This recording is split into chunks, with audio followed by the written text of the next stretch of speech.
Muito bem, vamos continuar o nosso módulo crédito tributário, agora com a nossa parte 3, dando continuidade aos tipos de lançamento. Ora, nós já vimos que são 3 tipos de lançamento: direto, de ofício ou ex ofício, por declaração ou misto, esses 2 já estudados, e agora o lançamento por homologação, também chamado de autolançamento. Então vamos conhecer o nosso lançamento por homologação ou autolançamento. Neste caso, o contribuinte, ele mesmo calcula e paga antecipadamente a qualquer participação do fisco e fica esperando que a Fazenda Pública faça a homologação daquele lançamento efetuado. Então, é assim que funciona o lançamento por homologação, diferentemente do lançamento por declaração, no qual o contribuinte declara, espera o lançamento para depois pagar. Aqui não. O contribuinte, ele mesmo calcula, paga antecipadamente e fica esperando a Fazenda Pública fazer a homologação daquele pagamento antecipado.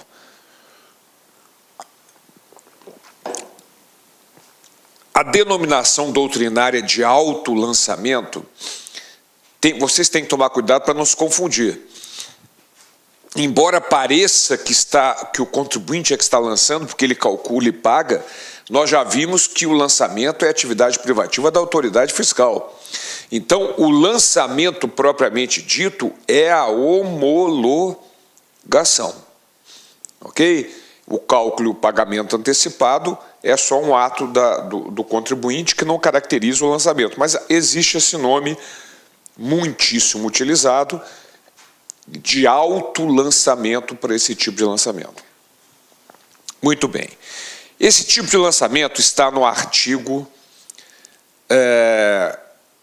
150 do Código Tributário Nacional.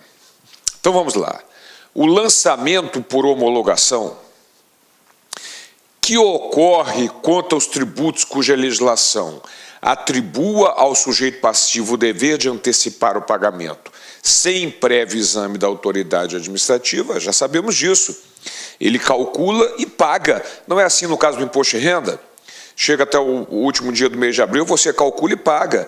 É assim no caso do ICMS, do IPI, das empresas que pagam pelo confronto de apuração débito e crédito. Chega no final do período de apuração, eles calculam e pagam, sem a participação da fiscalização.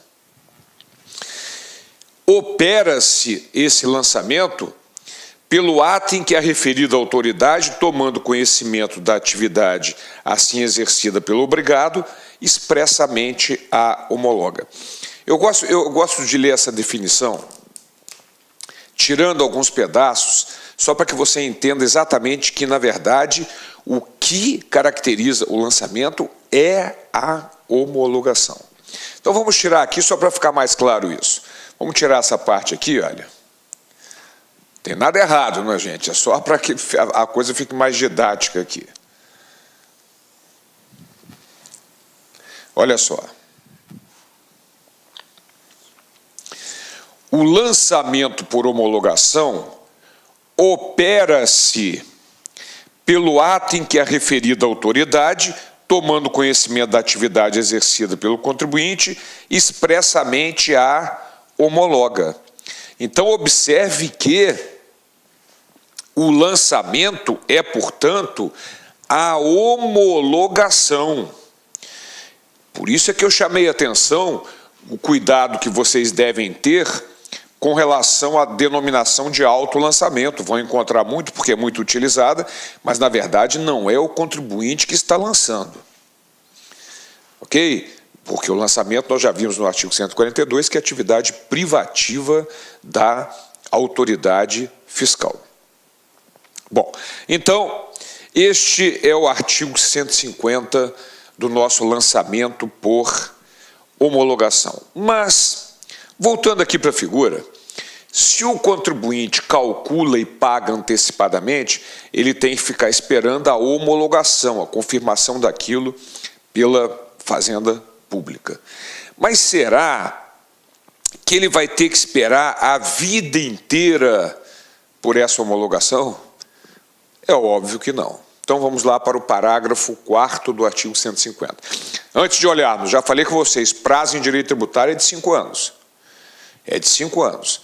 Só tem um prazinho de 2 anos em todo o direito tributário do artigo 69, que nós vamos conhecer mais tarde. Ok? Então, voltando. Se a lei não fixar prazo para homologação, será ele de 5 anos, a contar da ocorrência do fato gerador. Expirado esse prazo, sem que a Fazenda Pública tenha se pronunciado, considera-se homologado o lançamento e definitivamente extinto o crédito, salvo se comprovada a ocorrência de dolo, fraude ou simulação. Se ocorrer dolo, fraude ou simulação, o prazo também será de 5 anos, a gente vai estudar isso.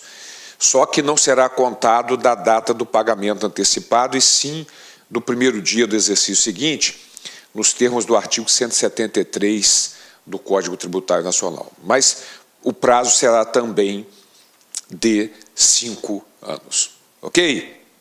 Então, essa é a chamada homologação tácita, que ocorre quando a Fazenda Pública ela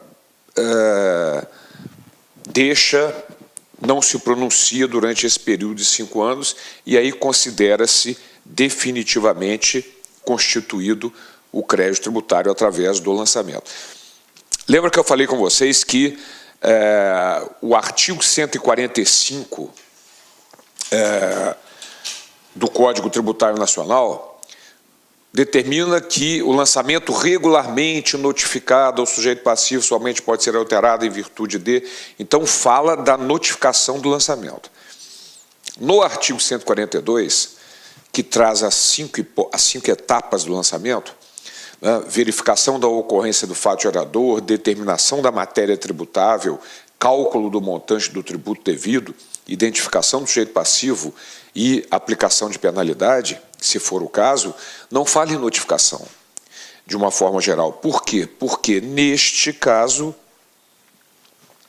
da homologação tácita, não há que se falar em notificação ao sujeito passivo, certo? Considera-se extinto e fim de papo. Por isso é que a notificação não é sempre uma etapa fundamental no lançamento. Neste caso específico, não há notificação. Ok? Muito bem, vamos lá. STJ. Em se tratando de tributo lançado por homologação, ocorrendo a declaração do contribuinte e na falta de pagamento da exação do vencimento, fica elidida, dispensada a necessidade da constituição formal do débito pelo fisco quanto aos valores declarados. Está aí, olha, não há necessidade de notificar o contribuinte do lançamento. Se ele declarou e não pagou, a Fazenda Pública já pode, inclusive, entrar com ação de execução fiscal. Não há necessidade da formalização do lançamento, da notificação do lançamento para ele. Por isso, não está lá no 142 essa etapa como obrigatória em todos os casos. E ainda continua. A declaração do contribuinte constitui, veja o que o STJ colocou, constitui entre aspas, porque nós sabemos que a constituição, que é o lançamento, é privativa da autoridade administrativa. Constitui o crédito tributário relativo ao montante informado e torna dispensável o lançamento, sendo legítima a recusa na expedição de certidão negativa de débito. Então, se a empresa declarou e não pagou, ela não vai obter uma certidão negativa, porque já existe a dívida, muito embora não tenha havido formalmente um lançamento, muito menos a notificação dele. Ok? Então, este é o detalhe com relação ao lançamento por homologação. Bom, Mas aí tem um outro detalhe importante, que está no parágrafo 1º do artigo 150. O pagamento antecipado pelo obrigado, nos termos deste artigo, extingue o crédito, sob condição resolutória da ulterior homologação do lançamento. Ora, eu vou voltar para a figura. Na verdade, o que extingue o crédito é a homologação. O pagamento antecipado não extingue. Não extingue, porque a Fazenda Pública ainda vai verificar aquilo. Então, não extingue. O que extingue é a homologação. Mas o parágrafo 1º determina que o pagamento antecipado extingue o crédito. Ah, Bob, então você resolve. Você diz que não extingue e depois diz que extingue. Mas olha só, extingue o crédito sob condição resolutória de ulterior homologação do lançamento. Ou seja, não extingue nada. O que extingue é a homologação. Ok? Então, é fundamental entender isso. Outro detalhe importante, nós já conhecemos o benefício da espontaneidade. O que é o benefício da espontaneidade? O contribuinte declara a infração, paga o tributo e juro de mora ou deposita o montante arbitrado pela autoridade e aí ele é dispensado da penalidade. É o benefício da espontaneidade do artigo 138 do Código Tributário Nacional. Maravilha. Por que eu estou lembrando desse dispositivo? Vamos dar uma olhada no parágrafo 2º do artigo 150. Não influem sobre a obrigação tributária quaisquer atos anteriores à homologação, praticados pelo sujeito passivo ou por terceiro, visando a extinção total ou parcial do crédito. O que é que significa isso? De novo, Bob, você vai voltar para a figurinha, eu vou sonhar com essa figurinha. É assim mesmo. Então, olha só, se o contribuinte calculou e pagou antecipadamente, por exemplo, no caso do imposto de renda, chegou no dia 30 de abril, ele calculou e pagou. Em maio ou junho, ele verifica que tinha que pagar mais. E tinha errado. Então, ele vai fazer uma retificadora. Uma declaração retificadora. Ele já vai pagar a penalidade. Por quê? Muito embora não tenha formalmente iniciado uma fiscalização, porque o benefício da espontaneidade, nós sabemos, no parágrafo único do artigo 138, que ele termina com o início de qualquer ação fiscal. Ora, mas aqui, embora não tenha formalmente iniciado uma ação fiscal, os tribunais entendem que já iniciou-se o processo de homologação com o pagamento antecipado e, portanto, não há mais o benefício da espontaneidade. Ok? Por isso que o parágrafo 2º do artigo determina que não influem sobre a obrigação tributária quaisquer atos anteriores à homologação praticados pelo sujeito passivo ou por terceiro, visando a extinção total ou parcial do crédito. É lógico, se ainda estiver dentro do prazo de entrega, ele pode colocar uma retificadora ali e não vai ter problema. Mas passou o prazo, ele vai pagar a mais, mas já vai pagar com penalidade, porque não há o benefício da espontaneidade. Agora, é óbvio que o que ele já pagou é considerado, inclusive na graduação da penalidade, etc. É o que está no parágrafo 3º. Os atos a que se refere o parágrafo anterior serão, porém, considerados na apuração do saldo, porventura devido e sendo o caso na imposição da penalidade ou sua graduação. É lógico, não vai se cobrar de novo o que ele já pagou. Ele vai pagar a mais e, sobre esse valor que ele teve que pagar a mais, vai haver a penalidade e o CTN admite até uma graduação da penalidade. Pode ser uma penalidade um pouco menor, porque, na verdade, ele tomou a iniciativa de recolher. Ok? Maravilha. Vamos lá, mais detalhes. A jurisprudência assentada no STJ considera inexistir denúncia espontânea, é o que eu acabei de comentar.